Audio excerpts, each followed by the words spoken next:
So really quick answer. I used to bond every single tooth. I used a thin braided wire, and I would take the time, I'd pull the floss through just like I do on the upper 2-1-1-2, and I would bond the canine, lateral, central, central, lateral canine. And I found that that was really great retention. It locked the teeth and helped them from rotating, and you really sometimes didn't even need an overlay retainer with that.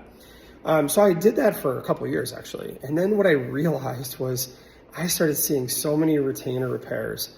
Patients would come in and one tooth would break from the retainer, or the hygienist would hit it with a scaler, or they would bite into something. And the amount of work it takes to remove that and then put it back on, it just started clogging up my clinic, and it was something that I didn't really understand was gonna be a problem until I had 1,000 of these out there. But you figure if you have 1,000 patients debonded in, let's say, a year or two, and you've got 6 teeth, that's 6,000 teeth plus the upper that are bonded as some sort of retainer.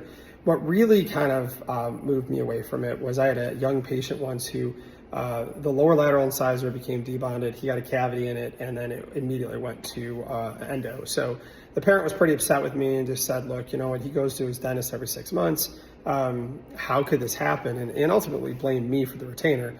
Not necessarily wrong, not right, but I ended up paying for the root canal, and after that, I just was kind of frustrated. So I went back to bonding an 026 wire just to the 3s. It really just was nice. And then we just put an overlay essix on it. I've been doing that for about 10 years now, and the nice thing is if the canine comes loose, they know because the retainer comes loose, and then we put it back on. So hopefully that helps, and hopefully you guys keep asking more questions. Bye-bye.